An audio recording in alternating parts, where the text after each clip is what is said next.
नमस्कार दोस्तों, मैं हूं सूरज और मैं आज आपके बीच पॉजिटिव क्वेश्चंस लेकर के आया हूं जो कि 10 क्लास के एग्जामिनेशन के पर्पज़ से बहुत ही इंपॉर्टेंट है। तो आइए चलते हैं और पॉजिटिव क्वेश्चंस को वन बाय वन करके देखते हैं। तो पहला क्वेश्चन है हमारे स्क्रीन पर, वैज्ञानिक आर्द्र मेरी एम्पियर किस देश से संबंधित हैं? England, France, Netherlands, Bharat. तो इसका जो ऑप्शन है वो बी नंबर चला जाएगा, फ्रांस से संबंधित है।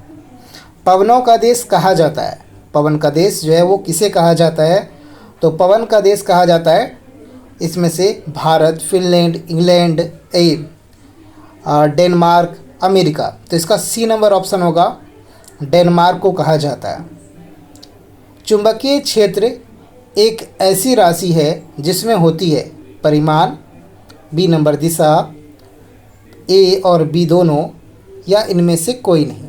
तो इसका जो आंसर चला जाएगा वो सी नंबर, ए और बी, परिमाण तथा दिशा दोनों होता है। नाइक्रोम में कौन कौन से तत्व होते हैं? Nickel, chromium. Question number 5, electron पर कितना आवेश होता है? तो ऑप्शन नंबर 1 है 1.6 गुना 10 to the power 19 coulomb. B number option है 0.16 गुना 10 to the power 19 coulomb. C number option है 16 गुना 10 पर power -19 coulomb. D number option है हमारा 1.6 गुना 10 टू द पावर -19 कूलम। तो ये जो डी नंबर ऑप्शन है हमारा वो चला जाएगा। अगला क्वेश्चन है, जूल पर कूलम किसके बराबर होता है? ओम के बराबर, वोल्ट के बराबर, एम्पियर के बराबर, या किलोवाट आवर के बराबर। तो इसका जो आंसर है वो बी नंबर ऑप्शन चला जाएगा, वोल्ट के बराबर होता है। यानी वोल्ट जो है वो जूल पर कूलम होता है। विभवांतर का एसआई मात्रक क्या होता है? तो वोल्ट होता है विभवांतर का एसआई मात्रक। विभवांतर को मापने के लिए कौन? तो इसका आंसर हो जाएगा volt metre, B number option. अगला क्वेश्चन देखते हैं कि शक्ति का एसआई मात्रक क्या होता है? तो शक्ति का एसआई मात्रक जो होता है वो वाट होता है। सी नंबर ऑप्शन चला जाएगा हमारा। समतल दर्पण द्वारा बना प्रतिबिंब हमेशा होता है। तो समतल दर्पण के द्वारा जो प्रतिबिंब बनता है वो किस प्रकार का होता है? तो इसका जो ऑप्शन है वो हमारा चला जाएगा काल्पनिक प्रतिबिंब, यानी बी नंबर ऑप्शन चला जाएगा। काल्पनिक प्रतिबिंब जो है वो बनाता है। समतल दर्पण हमेशा काल्पनिक प्रतिबिंब बनाते हैं। अगला क्वेश्चन देख लेते हैं कि किसी वस्तु का आवर्धित प्रतिबिंब कौन बनाता है? अवतल दर्पण बनाता है, समतल दर्पण बनाता है, उत्तल दर्पण बनाता है, या इसमें से सभी प्रकार के दर्पण बनाते हैं? तो इसका जो आंसर जाएगा वो जाएगा हमारा कि अवतल दर्पण जो होते हैं वो क्या करते हैं? आवर्धित प्रतिबिंब बना सकते हैं। अवतल दर्पण के अलावा कोई भी आवर्धित प्रतिबिंब नहीं बनाता है। ये आप लोग याद रखेंगे कि अवतल दर्पण ही एकमात्र ऐसा दर्पण है जो कि आवर्धित प्रतिबिंब बनाता है। ठीक है। अगला क्वेश्चन देखते हैं कि हजामत बनाने के लिए कौन से दर्पण का प्रयोग किया जाता है? उत्तल दर्पण, अवतल दर्पण, समतल दर्पण, या उपयुक्त तीनों। तो यहाँ पर देखिएगा हजामती दर्पण के रूप में अवतल दर्पण का प्रयोग किया जाता है। निकट दृष्टि दोष को दूर करने के लिए कौन से लेंस का प्रयोग किया जाता है? उत्तल लेंस, अवतल लेंस, बेलनाकार लेंस, अवतल और उत्तल दोनों लेंस। तो निकट दृष्टि दोष जब कभी भी किसी व्यक्ति को होगा तो उसके लिए अवतल लेंस का प्रयोग किया जाएगा। धारा मापने के लिए किस यंत्र का प्रयोग किया जाता है? आमीटर का, वोल्ट मीटर का, कूलम का, एम्पियर का। तो आमीटर का प्रयोग किया जाता है धारा को मापने के लिए। डायनमो से किस प्रकार की धारा निकलती है? दिष्ट धारा, प्रत्यावर्ती धारा, दोनों प्रकार की धारा, इनमें से कोई नहीं। तो इसका जो ऑप्शन चला जाएगा हमारा, दोनों प्रकार की धारा निकलती है। इससे दोनों प्रकार की धारा यानी कि दिष्ट धारा और प्रत्यावर्ती धारा, दोनों प्रकार की धाराओं को प्राप्त करने के लिए हम लोग डायनमो का जो है वो प्रयोग करते हैं। तो इस प्रकार से हम लोग 15 क्वेश्चन यहाँ देख लिए। 16वां क्वेश्चन देखते हैं कि आवेशों का मात्रक क्या होता है? तो 16वां क्वेश्चन, आवेशों का जो मात्रक होता है वह होता है कूलम्ब। कूलम्ब जो है वो आवेश का ऐसा ही मात्रक होता है। तो कहीं पर ऐसा ही मात्रक पूछेगा तो वो भी बता दीजिएगा। नवीकरणीय ऊर्जा के स्रोत हैं। तो नवीकरणीय ऊर्जा का स्रोत क्या है? वह इसमें से कौन सा होगा? तो नाभिकीय ऊर्जा, सौर ऊर्जा, कोयले से प्राप्त होने वाली ऊर्जा, या प्राकृतिक ऊर्जा इसमें से। तो बी नंबर ऑप्शन चला जाएगा। सौर ऊर्जा जो है वो नवीकरणीय ऊर्जा के स्रोत में आते हैं और ये गैर परंपरागत ऊर्जा स्रोत भी है। अगला क्वेश्चन देख लेते हैं कि इनमें से कौन जो है वह अधातु चमकीले होते हैं। इसमें से कौन से अधातु जो है वो चमकीले होते हैं? तो आयोडीन जो है वो चमकीला होता है, कार्बन, ब्रोमीन, आयोडीन और इनमें से कोई नहीं। तो इसका आंसर कौन सा चला जाएगा भाई? तो सी नंबर ऑप्शन चला जाएगा। आयोडीन जो होते हैं वो चमकीले अधातु के श्रेणी में आते हैं। ठीक है, क्वेश्चन नंबर 19 देख लेते हैं। कार्बन के परमाणुओं की संख्या कितनी होती है? तो कार्बन के परमाणुओं की संख्या कितनी होती है? ऑप्शन के हिसाब से आप तो जानते ही रहे होंगे इसमें, तो इसका सी नंबर डायरेक्ट आंसर को पुट कर दीजिएगा। एक इक्वेशन दिया हुआ है Pb plus CuCl2 gives PbCl plus Cu। तो यह जो अभिक्रिया है वो किस अभिक्रिया को दर्शा रहा है? यहाँ पर विस्थापन अभिक्रिया, वियोजन अभिक्रिया, द्विविस्थापन अभिक्रिया, इसमें से कौन सा दिखा रहा है? तो ये जो ऑप्शन चला जाएगा वो ए नंबर ऑप्शन जाएगा, विस्थापन अभिक्रिया को ये दिखला रहा है। लोहे में जिंक का लेपन जो है वो क्या कहलाता है? संक्षारण कहलाता है, गैल्वेनाइजेशन कहलाता है, पानी चढ़ाना कहलाता है, या विद्युत अपघटन कहलाता है? तो गैल्वेनाइजेशन कहलाता है जब आप लोहे के ऊपर जस्ता का या जिंक का परत चढ़ाओगे। तो अगला क्वेश्चन देख लेते हैं। अगला क्वेश्चन क्या कहता है कि जब जस्ता पर तनु हाइड्रोक्लोरिक अम्ल डाल दीजिएगा तो कौन सी अभिक्रिया जो होगी, तो उसमें कौन सा गैस बाहर निकलेगा? तो इसमें जो है वो हाइड्रोजन गैस रिलीज़ होगा। इसमें से पहला नहीं होगा, दूसरा नहीं होगा और तीसरा चौथा नहीं होगा। हाइड्रोजन गैस जो है वो रिलीज़ होने वाला है इससे। ठीक है, तो इस प्रकार से आप इसका सी नंबर ऑप्शन मारेंगे। अगला क्वेश्चन देखते हैं कि निम्नलिखित में से कौन जो है वो अधिक अभिक्रियाशील है? Cu, Hg, Ag या Au? इसमें से सबसे अधिक अभिक्रियाशील जो है वो Cu है, ए नंबर ऑप्शन के साथ चला जाएगा। तो इसका ए नंबर ऑप्शन होगा। अगला क्वेश्चन देखते हैं कि निम्न में से कौन अधातु है? इसमें से Fe, Cl, Fe, इसके बाद C, इसके बाद Al या Au? तो बी नंबर ऑप्शन में सी दिया हुआ, यानी कि कार्बन। कार्बन जो है वो एक अधातु है, तो बी नंबर ऑप्शन को क्लिक कर दीजिएगा आप लोग। अगला क्वेश्चन है हमारे पास कि कैल्शियम यानी कि Ca की परमाणु संख्या कितनी होती है? 12, 13, 19 या 20? तो इसका डी नंबर ऑप्शन होगा, इसकी परमाणु संख्या होती है 20। सिलिका क्या है? तो इसमें से सिलिका जो है ना वो किस चीज़ का उदाहरण है? धातु का है, अधातु का है या उपधातु का है, या इनमें से कोई नहीं?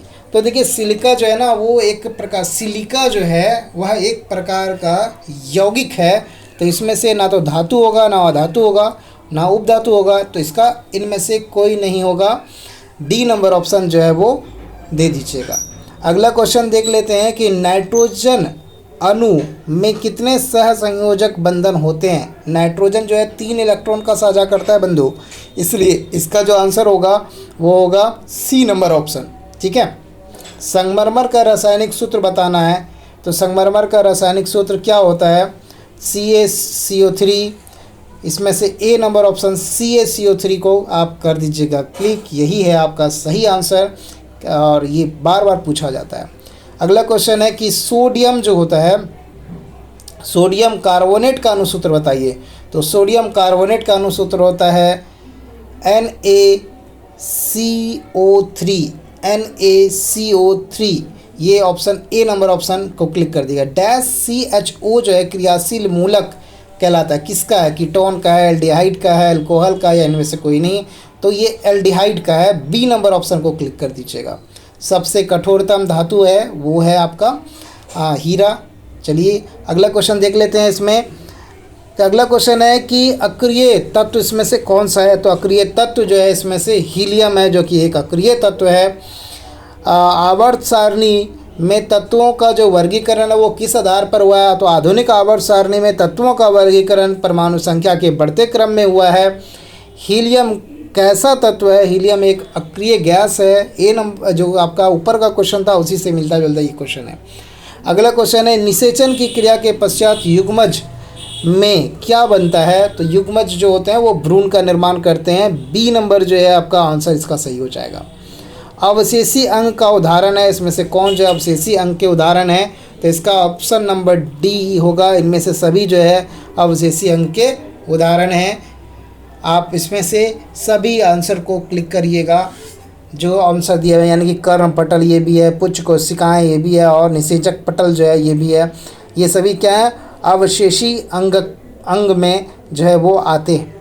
ठीक है, तो अक्सर पूछा जाता है। और ये याद रखिएगा कि निषेचन जो क्रिया होती है इसमें सबसे भ्रूण से पहले जाइगोट जिसको बोलते हैं ना, जाइगोट भी बोला जाता है, कहीं कहीं पे इंग्लिश में वर्ड लिखा रहता है जाइगोट। अगला क्वेश्चन देख लेते हैं कि एक आहार श्रृंखला में शाकाहारी का निर्माण जो है वो कौन सा होता है, मतलब कॉमन लेवल का वो पोषी होता है। प्रथम पोषी स्तर का होता है, द्वितीय पोषी स्तर का होता है, तृतीय का होता है या चतुर्थ का होता है। तो इसका जो ऑप्शन हो जाएगा वो बी नंबर ऑप्शन हो जाएगा। द्विपोषी होता है, आहार श्रृंखला को पूरा करने के लिए द्विपोषी लेवल का होता है वो, ठीक है। और दूसरा क्वेश्चन देख लेते हैं कि मैग्नीशियम पाया जाता है, तो मैग्नीशियम जो है वो किस में पाया जाता है, क्लोरोफिल में, लाल रक्तकण में, या पर्ण वर्ण लवक में पाया जाता है, या श्वेत रक्त में पाया जाता है। तो इसका आंसर जो है वो क्लोरोफिल में चला जाएगा कि वहाँ पर मैग्नीशियम पाया जाता है। मनुष्य में प्रमुख उत्सर्जी अंग है, इसमें से कौन सा है, रक्त है, संवेदी ग्रंथिका है, अग्नाशय है या वृक्क है। वृक्क इसमें आंसर हो जाएगा सी नंबर ऑप्शन, वृक्क चला जाएगा, ठीक है।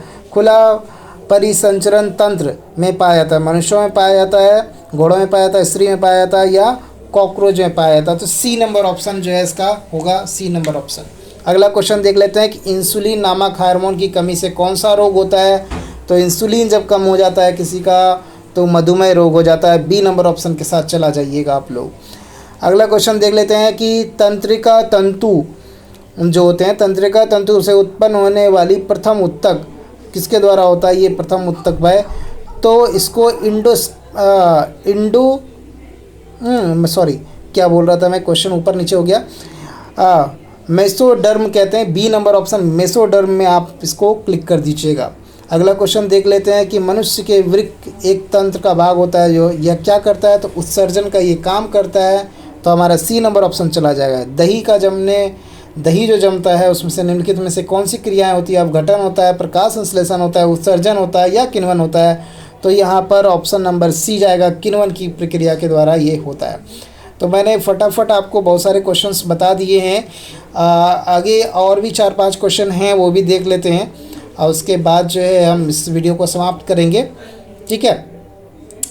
क्वेश्चन नंबर है हमारा 45 मानव मादा में निषेचन होता है, कहाँ होता है, गर्भाशय में होता है, अंडाशय में होता है, योनि में होता है या फिलोपिस नलिका में होता है। तो फिलोपिनियन नलिका में जो है वो निषेचन होता है। डी नंबर ऑप्शन हमारा चला जाएगा।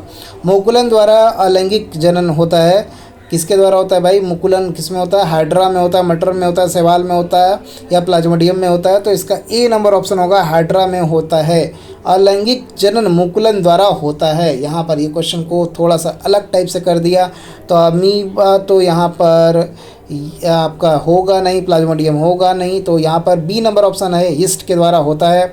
अगला क्वेश्चन देख लेते हैं कि अगला और अंतिम क्वेश्चन देख लेते हैं। परागन कोश होते हैं, तो परागन कोश जो होते हैं वो क्या होते हैं उसके बारे में बताना है आपको। तो परागन से होते हैं। तब तक के लिए धन्यवाद।